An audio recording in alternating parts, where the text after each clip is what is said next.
If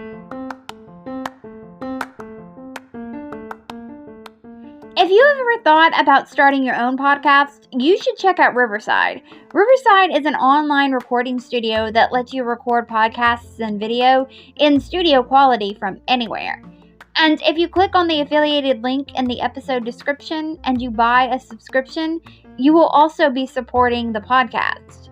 And if you're going to start your own podcast or you just want to continue to listen to great podcasts, you need headphones or speakers. If you click on the Amazon affiliated link, you can get great deals on headphones and speakers. And if you make a purchase, it will also help support the podcast. Both links will be in the episode description if you are interested.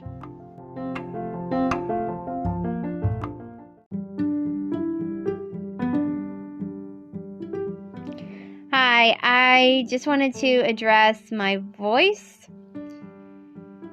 If you listen to the message that I posted last week instead of this episode, then you know that I caught COVID. When I started recording this episode, I didn't have COVID. And then before I finished it, I came down with it. And so towards the end of this episode, my voice may sound different. It may sound like it's congested, because I was.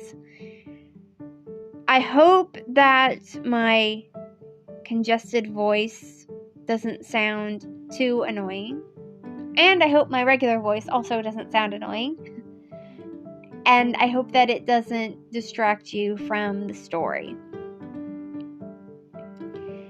Alright, now let's get into Alice Kyteler's episode.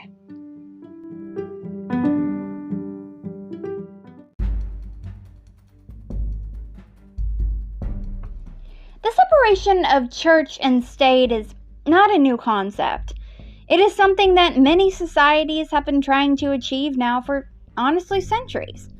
Even 14th century Ireland tried its best to keep ecclesiastical and secular law separate, though oftentimes it was a struggle, and the two clashed many times.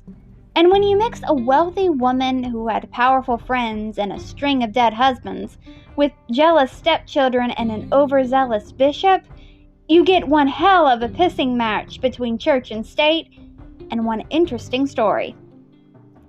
Hi, my name is Courtney Jewell, and you are listening to the second episode of the second season of History Shelf, a podcast about history that proves that sometimes fact is even more interesting than fiction. I have chosen to title this season Something Wicked This Way Comes. You may know that comes from the William Shakespeare play Macbeth. I am going to be talking about each week this season about someone from history that was accused of witchcraft. But as we go along, you will find that the wicked I am referring to is not the ones that were accused, but rather the accusers. You will find that those that were accused were not obviously actually witches, but victims of people who were out for revenge and personal gain, and those caught up in the hysteria of it all. For this week, I am talking about Dame Alice Kyteler.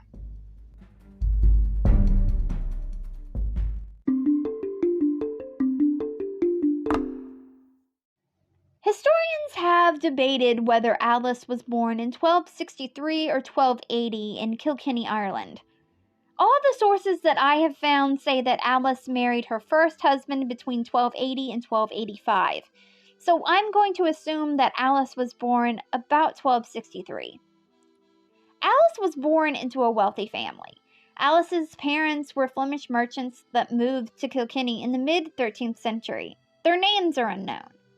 Before Alice married her first husband, William Outlaw, yes, Outlaw was his real last name, before Alice married him, not much is known about her life. All that is known about her early life is what I already told you. William Outlaw was a man that had money. He was a successful merchant and moneylender. Together, Alice and William had a son named William and possibly a daughter named Rose, but that's uncertain. After Alice gave birth to her son, she turned her home into an inn called Kyteler's Inn. and that inn is still standing today and is open. This was when the rumors of Alice being a witch started. Wealthy men would stay at Kytler's Inn, and they would give Alice expensive gifts. People started to wonder if Alice was bewitching the men. Alice's first husband died sometime by 1302. We know this because by 1302 she was married to her second husband, Adam Blond of Callan. After her first husband died, her son William took over his father's business. But Alice wasn't on the sidelines. Alice was her son's business partner. Alice's second husband was also a wealthy man. He too was a moneylender. Together, Alice and Adam were very wealthy. Alice and Adam had in her son's bank 3,000 pounds. That's about 2 million pounds today. That was an extraordinary amount of money in the 14th century. Alice and Adam didn't have any children together, but Adam did have children from a previous marriage. Marrying Adam helped Alice grow her wealth, but her second marriage also benefited her son. In 1307, Adam quitclaimed all of his possessions to his stepson William. He also canceled all the debts that William owed him. Obtaining all this wealth made people talk. It made them suspicious, and you could say it made them a little jealous. And jealousy can make people want to knock down the people that they are jealous of.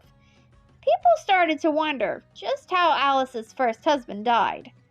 In 1302, both Alice and Adam were accused of killing her first husband, but neither of them were ever charged. They say lightning never strikes in the same place twice, but Alice Kyteler would beg to differ, because it wasn't long until her second husband died mysteriously after he went on a drinking spree. So now Alice once again found herself a widow, but she wouldn't be single for long. By 1309, she was married to Richard Duval. Richard was a rich landlord, and once again Alice's son benefited financially from his mother's new husband. Then, sometime around 1316, Richard became ill and died. Alice was a widow again. Alice didn't immediately get her widow's dower.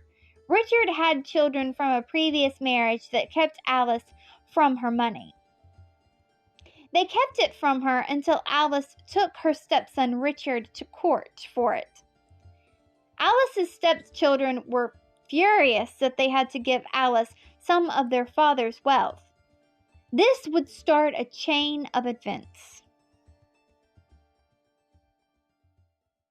After Alice's third husband died, Alice was free to marry again, and she did, rather quickly. She married a man named Sir John Lepore. That is how Alice became a dame. Alice, yet again, had married another rich man that had children from a previous marriage.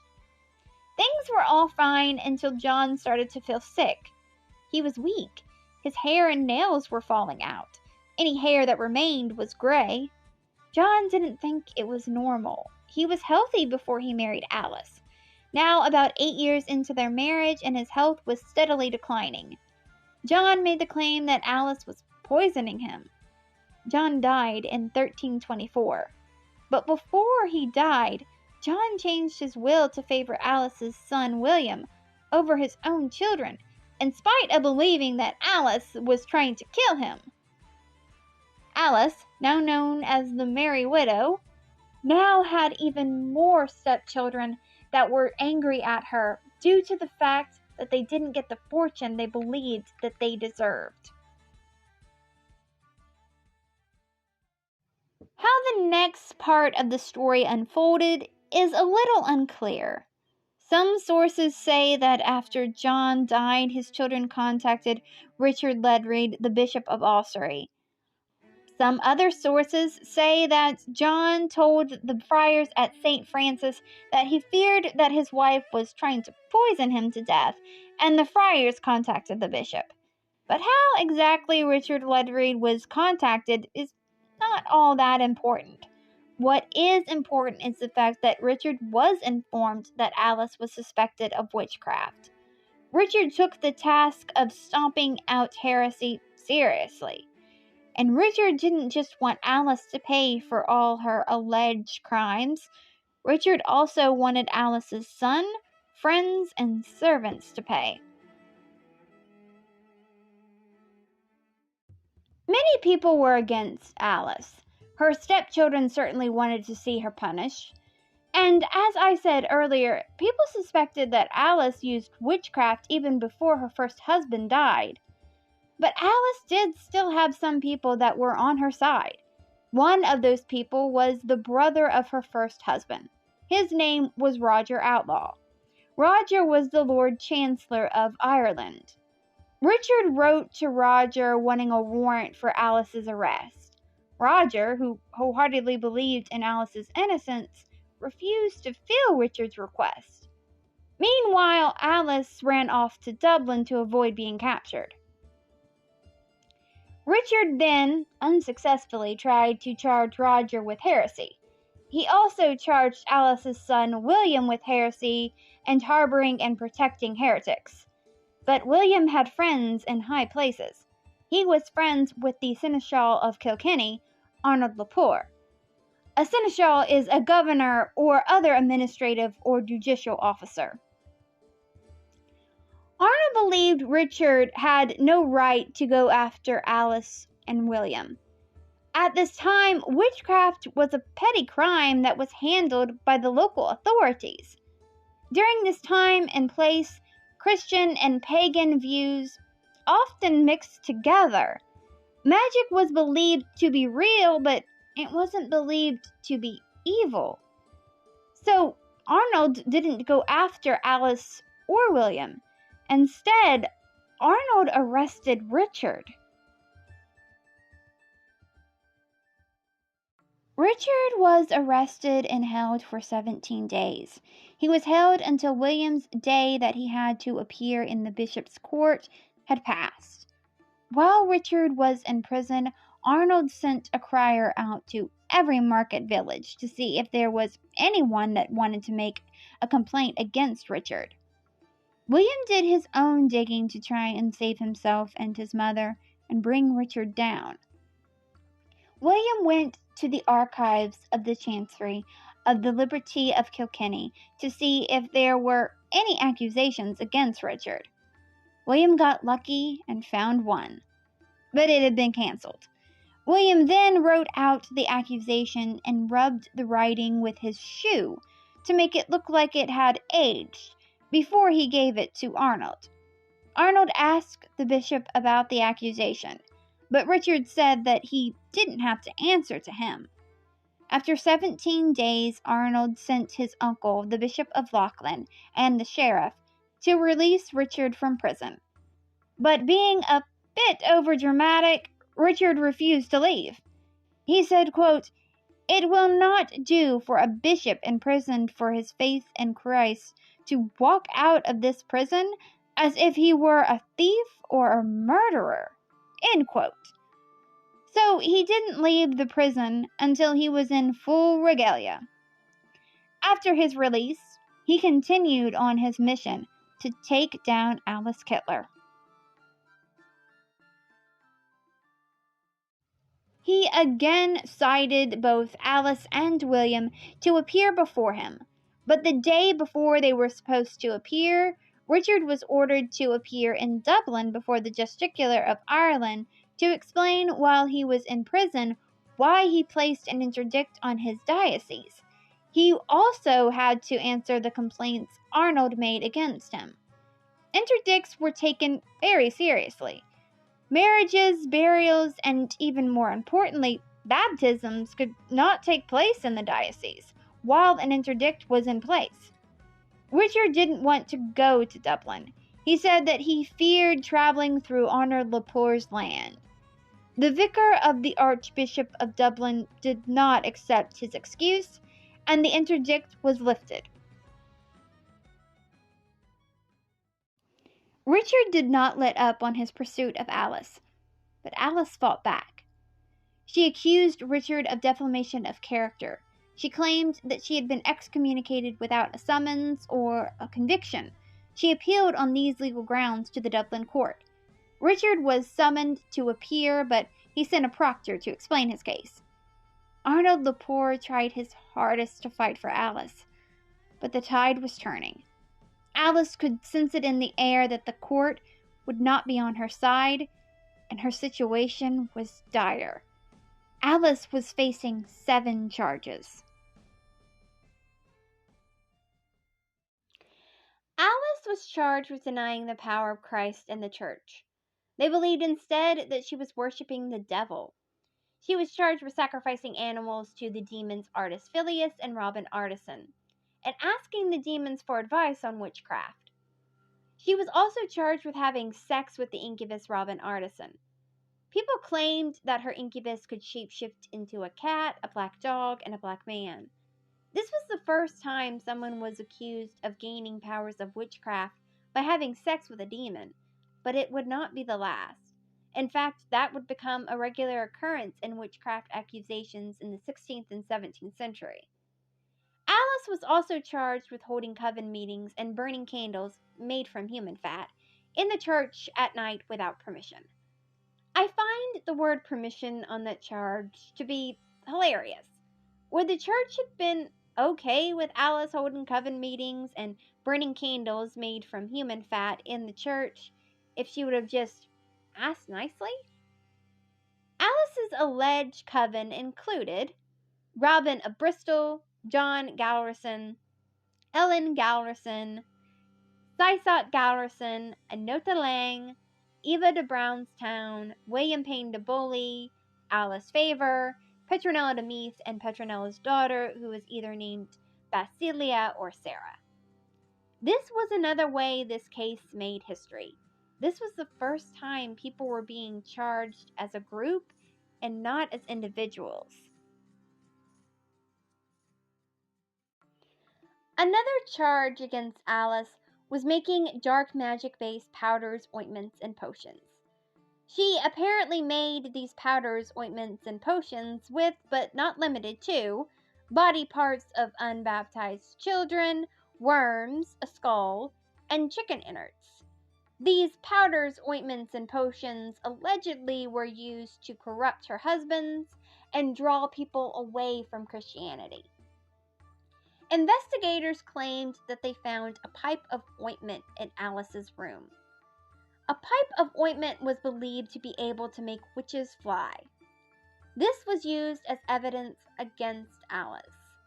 But what was likely found was not a pipe of ointment, but rather a dildo. The last charge against Alice was bewitching and killing her husbands for their money. I'm not going to say definitively whether Alice was guilty or innocent. Of course, we know for certain that she was not a witch. At least not the flying has sex with demons kind of witch, because, of course, those witches don't actually exist. Sure, it was suspicious that her healthy husbands died after they married her, and both her and her son significantly benefited financially from their deaths. But it wasn't like Alice married her husbands and they died the next day. Alice was married to each of her husbands for years before they died. And the people accusing her were her stepchildren that were angry that they didn't get the money that they thought that they deserved, and the people of Alice's community that she could have possibly had lent money to. And so they would benefit from Alice's downfall by not having to pay back the money that they owed her. But I will leave it up to you, dear listener, for you to decide for yourself if Alice really was the Black Widow her stepchildren claimed she was. While her guilt is not for certain, what is for certain is Alice understood that things were not going in her favor. Alice knew she had to run if she wanted to live, and so she did just that. She ran. She fled to either Flanders or England with Petronella's daughter that was either named Basilia or Sarah. When I do an episode on a person on this podcast, I like to tell you all that I can about a person. I like to tell you about every aspect of their personality and every major life event that happened to them from birth to death, at least as much as I can. I would love to tell you how Dame Alice Kyteler died, but that information is not available. Nothing is known about Alice after she fled Dublin, Ireland. Maybe she changed her name, or maybe she just ran far enough to where she knew no one would associate the name Alice Kyteler with a husband-killing witch. Where Alice Kyteler died, when Alice Kyteler died, and how Alice Kyteler died are mysteries that have yet to be uncovered, and quite possibly could remain uncovered for the rest of time. If this story or the name Alice Kyteler sounds familiar to you, it may be because her story has been told and retold more than once. William Butler Yeats wrote about her in his poem 1919. Claire Nolan, a woman that also comes from Kilkenny, wrote the novel The Stone about Alice. That book was turned into a musical. Spoiler alert, this will not be the last time this season that I cover a person whose life gets turned into a musical. Emma Donoghue wrote a short story called Looking for Petronella. It appears in a collection of stories titled The Woman Who Gave Birth to Rabbits. There is a novel by Candace Munsey Poole titled The Kyteler Witch. The Kilkenny witch trial is mentioned in the novel The Name of the Rose by Umberto Eco. The trial is also mentioned in the Chronicles of Popes and Emperors by Martin of Poland. Unexplained Ireland did an episode about Alice and Petronella. Alice's story is also told in the novel The Burning Time by Robin Morgan. That novel's rights were bought by Ashley Judd in 2006, so she could turn it into a movie. But as of the time that I am recording this episode in 2023, it has not been made into a movie, and I was not able to find anything that said that it would soon be made into one. Which I personally hope that it does, because it has all the ingredients for the perfect movie. A cunning protagonist with a bunch of dead husbands? Check. An overzealous villain? Check. A mysterious end for the protagonist? Also check. Before I go, I thought you may be curious as to what happened to the others accused in this story. Even though Alice was able to flee with her freedom, the Kilkenny witch trial still happened, and Alice's alleged coven was put on trial. The punishment for the ones accused of witchcraft, for the most part, was not severe. Most just had to wear crosses on their backs to remind people of their shame. A few of them were exiled. William Outlaw, Alice's son, was accused of heresy and harboring heretics. William didn't run like his mother did. Instead, William confessed and asked Richard Ledrede for forgiveness on bended knee. William was imprisoned in Kilkenny Castle, but it once again paid for William to have friends in high places. William's friends were able to convince Richard to reduce his sentence down to a penance. William could go free, but he had to hear 3 masses every day for 1 year, give food to the poor, and cover some of St. Kenneth's Cathedral's roof with lead. William didn't follow through with his penance, and so Richard imprisoned him again. William took his situation seriously this time. William asked for Richard to come see him in prison. When the bishop stopped by, William again got down on his knees, this time in the mud, to ask for forgiveness. Richard agreed to let him go, but his penance was increased. This time he had to go take a visit to the Holy Land on the first available boat, and the portion of the roof on St. Kenneth's Cathedral that was to be covered in lead was increased. William was given 4 years to complete the roof. William completed his penance. In 1332, the roof that William covered in lead collapsed due to the weight of the lead, and part of the cathedral was damaged. Again, dear listener, I will leave it up to you to decide whether or not the roof collapsing was karma. There was one person in this story that didn't get off easy, and that was Alice's maidservant, Petronella de Meath. Petronella became the scapegoat. Church law once again clashed with secular law. Petronella was tortured so that she would confess. Torture was outlawed by secular law, but deemed completely lawful by church law. Petronella confessed to being a witch and said that Alice was also a witch. In fact, she said no other witch was more skillful than Alice Kyteler. As her punishment for being a heretic, Petronella was flogged 6 times and then burned at the stake. This was yet again another first. No one in Ireland before Petronella had been executed for heresy. Before Petronella, the goal for a heretic was not to damn them to an eternity in hell, but rather to get them to repent and lead a Christian life. And they couldn't do that if they were dead. It is unknown why Petronella was singled out and given the harshest punishment possible.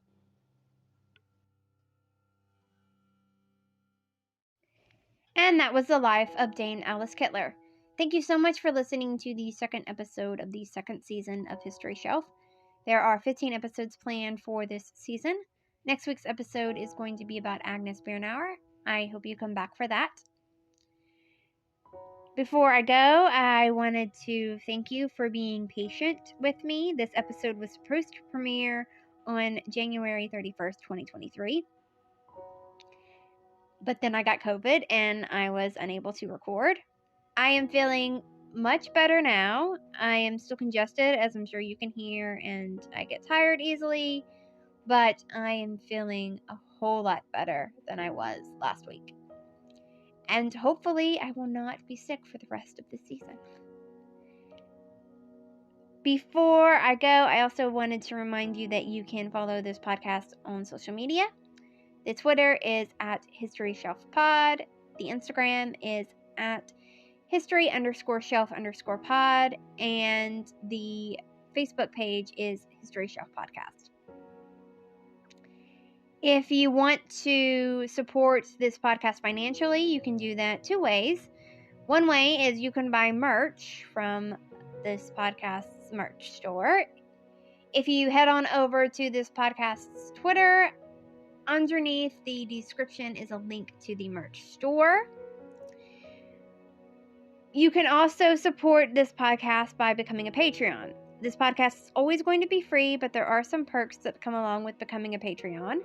The first tier is called History Student. That is $1 a month. With that, I will send you out a thank you tweet.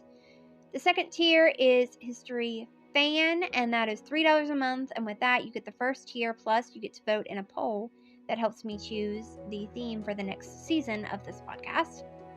The third tier is called History Buff. That is $20 a month. With that, you get the first 2 tiers, plus you get a handwritten note of thanks mailed to you from me. And the fourth tier is called History Lover. That is $40 a month. With that, you get the first 3 tiers, plus you get to choose 1 item from the merch store. But, of course, as always, the best way that you can support this podcast is to continue to listen. You can also rate this podcast 5 stars if you are listening on a platform that lets you do that. You can also share this podcast with your friends and family. Share it on social media, and also just share it by word of mouth. Call them up. Let them know that you found this podcast that you really like and that they should give it a listen. All right. Well, until next time, keep learning, keep loving history, and come back for next week's episode. Bye.